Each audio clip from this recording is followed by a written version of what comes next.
Our focus continues to remain on the Kerala floods that have claimed over 300 lives and left 3 lakh people homeless and displaced.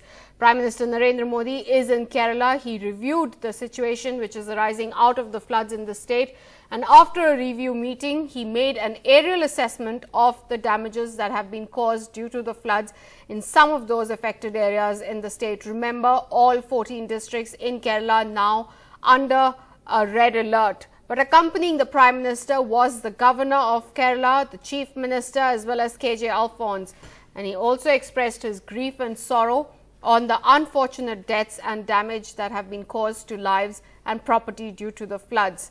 Prime Minister Narendra Modi also announced a financial assistance of 500 crores to Kerala.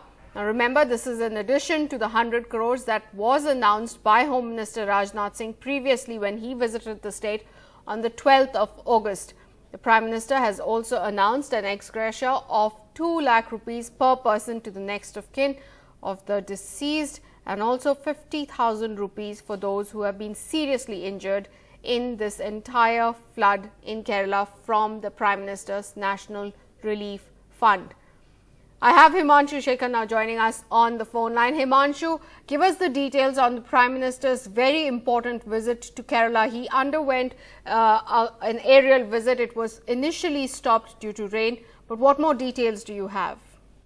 Yes, a senior PMO official told me that after the review meeting, an assessment was made of the weather, and when the weather permitted, Prime Minister did take an aerial survey of the affected areas in and around Kochi.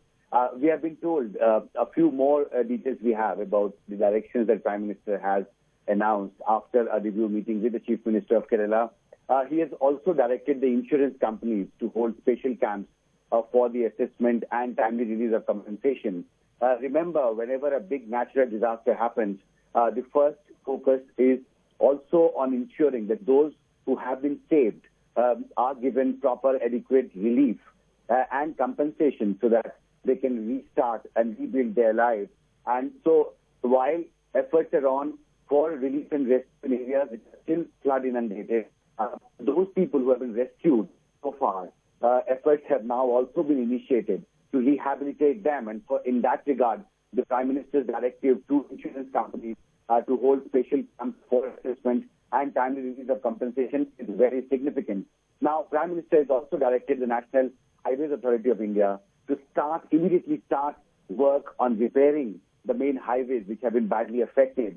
Now, in rural areas which are badly affected in Kerala, the Prime Minister has also directed the Rural Development Ministry that under the Mahatma Gandhi National Rural Employment Guarantee Scheme, additional work must be allocated in areas where poor people, especially farmers, have been badly affected so that they get some work, some income, and which helps them to rebuild their lives. It becomes easier for government agencies to rehabilitate them.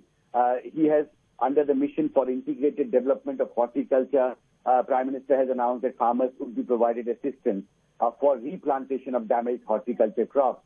So clearly, while the effort is on relief and rescue in areas which are still flood affected, our Prime Minister has given very clear directions to both central and state agencies that they have to start focusing now on rebuilding lives.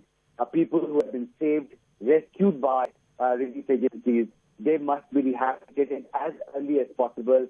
And that is why there are 3 components largely of Prime Minister's directive. 1, financial compensation so that the reconstruction work can start.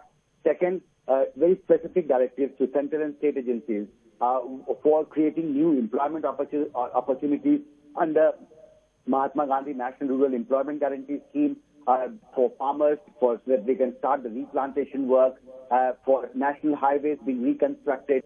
So very clear directives, and I think it will be very important to see how quickly the state and central agencies can actually start reconstruction and rehabilitation work in flood-affected areas.